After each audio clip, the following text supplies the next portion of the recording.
आदाब, सत श्री अकाल, नमस्कार। हेलो दोस्तों, कैसे हैं आप लोग? और सब बढ़िया। स्वागत है आप लोगों का आपके चैनल पे। चलिए, आज हम लोग जो है बिहार बोर्ड के कक्षा 12 का अर्थशास्त्र किताब से यूनिट 4 सरकारी बजट एवं अर्थशास्त्र चैप्टर से कुछ महत्वपूर्ण ऑब्जेक्टिव प्रश्नों का अध्ययन करेंगे, जो कि बिहार बोर्ड कक्षा 12 state paper 2 BPSC TRE PGT के लिए जो है बहुत ही महत्वपूर्ण साबित होगा। ये एससीईआरटी से लिया गया प्रश्न है। इसमें सारा पहला नंबर बोल रहा है बजट रेखा का ढाल क्या है? तो a माइनस पी एक्स बटे पी वाई। तो पहला ही नंबर आपका सही। बजट रेखा का ढाल क्या है? पी माइनस पी एक्स बटे पी वाई। 2 नंबर प्रश्न है कि राजकोषीय घाटा क्या है? a प्राथमिक घाटा माइनस ब्याज भुगतान, b प्राथमिक घाटा प्लस ब्याज भुगतान, c कुल सरकार का व्यय माइनस कुल सरकार का आय, डी इनमें से कोई नहीं। इसका सही आंसर हो जाएगा बी प्राथमिक घाटा प्लस ब्याज भुगतान। 3 नंबर प्रश्न है आयकर का लाभ निम्न में से किससे प्राप्त होता है? ए केंद्र सरकार को, बी राज्य सरकार को, सी केंद्र और राज्य सरकार दोनों को, डी इनमें से कोई नहीं। तो इसका सही आंसर हो जाएगा केंद्र और राज्य सरकार दोनों को आयकर का लाभ प्राप्त होता है। 4 नंबर प्रश्न है कि घाटे के बजट से अर्थव्यवस्था पर कैसा प्रभाव पड़ता है? तो अर्थव्यवस्था की मंदी को बाहर निकालता है, बी मुद्रा की अधिक मात्रा अर्थव्यवस्था में प्रभावित होती है, सी अर्थव्यवस्था के अधिक विनियोग होता है, डी इनमें सभी। इसका सही आंसर हो जाएगा इनमें सभी। 4 ऑप्शन इसका सही है।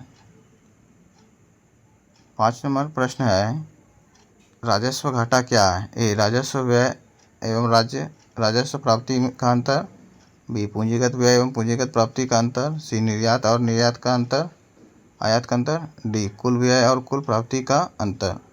तो इसका सही आंसर हो जाएगा ए राजस्व घाटा क्या है? तो राजस्व व्यय एवं राजस्व प्राप्ति का अंतर। 6 नंबर प्रश्न है बाजार सेट में शामिल है क्या?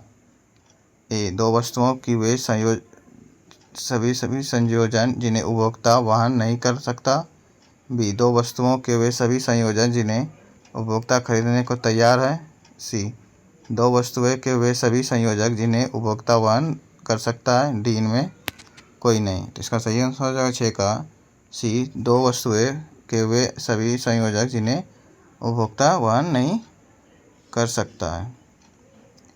7 नंबर प्रश्न है एकल वस्तु के मामले में उपभोक्ता संतुलन कब प्राप्त होता है? तो इसका सही आंसर हो जाएगा डी MUX बराबर PX। दिया गया बजट का घुमाव किसके कारण होता है? यहाँ बजट का घुमाव दिया है चित्र में, और किसके कारण होता है? ऑप्शन देखिए, सेब की कीमत पर की कमी,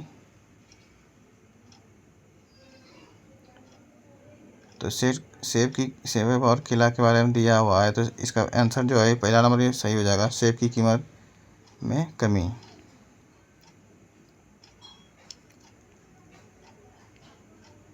9 नंबर प्रश्न है कि भुगतान संतुलन के असंतुलन को हल करने के लिए अधिकतर प्रयोग की जाने वाली लोकप्रिय विधि क्या है? ए विदेशी ऋण नियंत्रण, बी विनिमय नियंत्रण, सी निर्यात नियंत्रण, डी आयात नियंत्रण। तो इसका सही आंसर हो जाएगा बी विनिमय नियंत्रण। 10 नंबर प्रश्न है कि भारत की केंद्रीय बजट का सही घटक क्या है? राजस्व बजट ये सही है, पूंजीगत बजट ये भी सही है, यानी ऑप्शन ए और बी दोनों। 11 नंबर प्रश्न है मांग की कमी को दूर करने के लिए राजकोषीय उपाय क्या है? ए सार्वजनिक ऋण में कमी, बी घाटे में वित्त व्यवस्था, सी सार्वजनिक व्यय में वृद्धि और करों में कमी, डी इनमें सभी। तो इसका सही आंसर हो जाएगा डी इनमें सभी। 3 ऑप्शन जो है सही है। 12 नंबर प्रश्न है कि किसी मुद्रास्फीति को नियंत्रित करना है तो RBI ए SLR बढ़ाता है और CRR घटाता है, ये गलत है। SLR घटाता है और CRR बढ़ाता है, ये भी गलत है। CRR और SLR दोनों बढ़ाता है, ये सही है। 13 नंबर प्रश्न है यदि सीमांत उपभोग प्रवृत्ति 1 हो तो गुणक का मान क्या होगा? ए 0, बी 1, डी सी 1000, डी असीमित। सही आंसर इसका हो जाएगा डी असीम। 14 नंबर प्रश्न कर रहा है संतुलित बजट गुणांक का मान होता है ए 0, बी 1, सी 2, डी इनमें से कोई नहीं। तो इसका सही आंसर हो जाएगा बी 1। 15 नंबर प्रश्न है निम्न में किससे अगली पीढ़ी पर बोझ पड़ेगा? ए व्यय से, बी कर से, सी ऋण से, डी इनमें सभी से। तो इसका सही आंसर हो जाएगा सी ऋण से जो अगली पीढ़ी पर बोझ पड़ेगा। उपभोक्ता का इष्टतम बिंदु पर बजट रेखा अधिमान वक्र का क्या करती है? ए काटती है, बी स्पर्श करती है, सी 2 बार काटती है, डी इनमें से कोई नहीं। तो इसका सही आंसर हो जाएगा बी स्पर्श करती है। 17 नंबर प्रश्न है कि यदि किसी देश का सकल घरेलू उत्पाद उसके सकल राष्ट्रीय उत्पाद से अधिक हो तो विदेशियों से प्राप्त निवल कारक आय क्या होगा? ए ऋणात्मक, बी धनात्मक, सी ए 0, डी इनमें से कोई नहीं। इसका सही आंसर हो जाएगा ए ऋणात्मक। 18वां प्रश्न है किस राजकोषीय उपाय के अंतर्गत न्यून मांग को सही करने हेतु नहीं किया जाता है? ए सार्वजनिक व्यय, बी करारोपण, सी सार्वजनिक ऋण, डी बैंक दर। तो इसका सही आंसर हो जाएगा डी बैंक दर। 19 नंबर प्रश्न है पूंजीगत खाता किसके अंतरण से संबंधित है? ए पूंजीगत से, बी वित्तीय से, सी परिसंपत्तियों से, डी दायित्व से। डी गलत है, बाकी ए बी सी तीनों इसका सही हो जाएगा।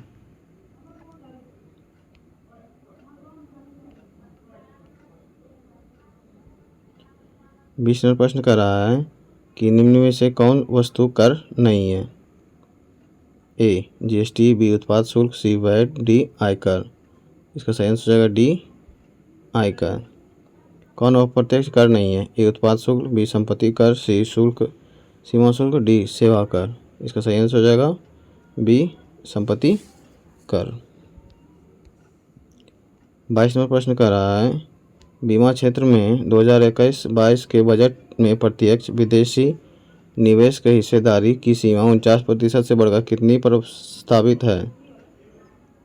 तो 51% ये गलत है, 75% ये भी गलत है, 74% इसका सही होगा।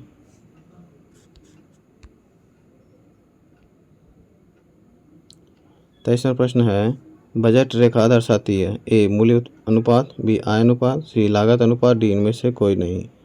इसका सही आंसर हो जाएगा ए मूल्य अनुपात। 24वां प्रश्न है निम्न में से कौन सा स्फीति किसी अर्थव्यवस्था के लिए सर्वथा उपयुक्त होती है? ए सरपट या अतिस्फीति, बी रेंगती स्फीति, सी चलती स्फीति, डी दौड़ती स्फीति। सही आंसर हो जाएगा बी रेंगती स्फीति।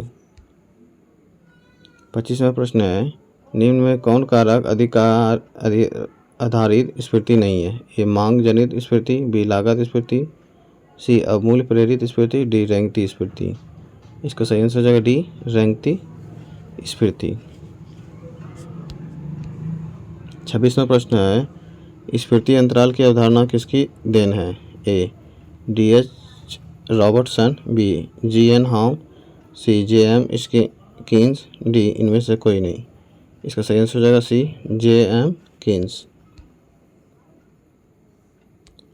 27वां प्रश्न है मुद्रा स्फीति अन्यायपूर्ण और मुद्रा संकुचन अनुपयुक्त किंतु इन दोनों में से शायद मुद्रा संकोचन बुरा है यह कथन किसका है? तो ये ए.एल. आर. क्लेन गलत है, बी जे.एम. कीन्स ये सही है इसका। 28वां प्रश्न है जब सरकार अपनी आय से अधिक खर्च कर देता है तो वह कहलाता है क्या कहलाता है? अतिरिक्त बजट गलत, घाटे का बजट सही है।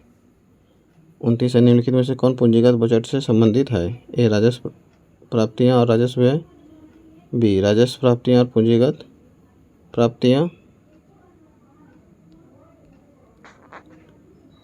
सी राजस्व व्यय और पूंजीगत व्यय, डी राजस्व पूंजीगत प्राप्तियां और पूंजीगत व्यय। इसका सही आंसर होगा डी पूंजीगत प्राप्तियां और पूंजीगत व्यय।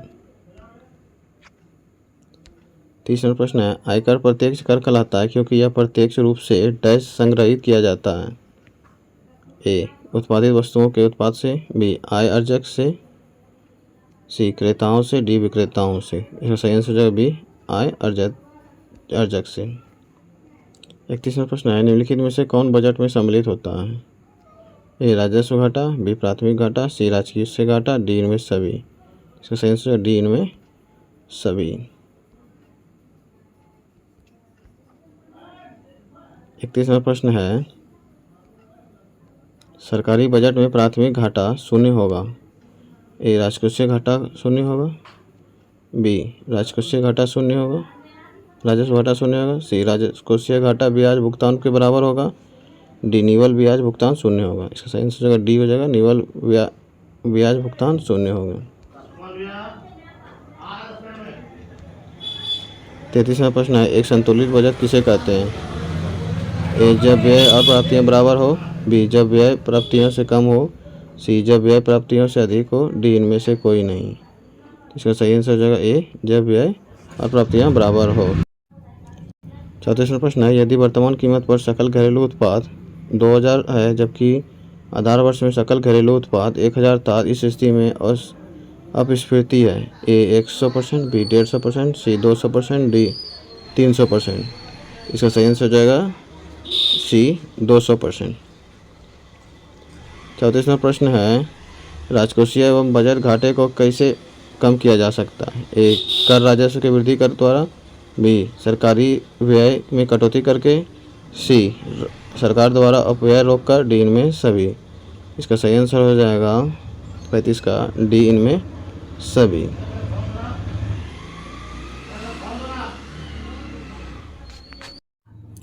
36वां प्रश्न है, सरकार बजट के माध्यम से निम्नलिखित में किन उद्देश्यों को पूरा करने का प्रयास करती है?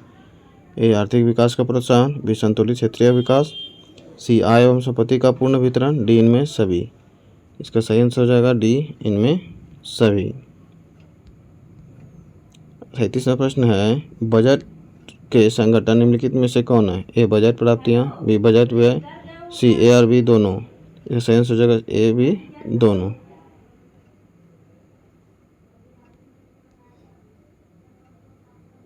38वां प्रश्न है, सरकार के कर राजस्व के अंतर्गत निम्नलिखित में कौन शामिल है? ए, आयकर, बी, निगम कर, सी, सीमा शुल्क, डी, इनमें सभी। सही आंसर डी, इनमें सभी।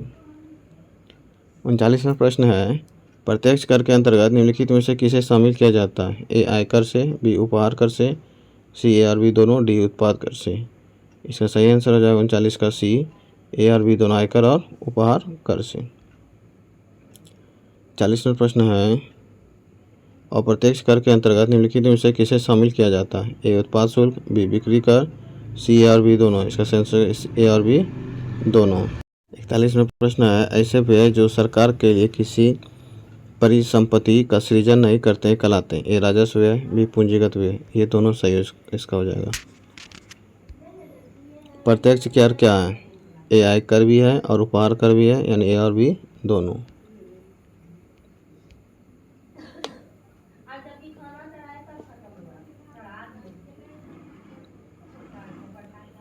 43वां प्रश्न है, पूंजी बजट शामिल करता है?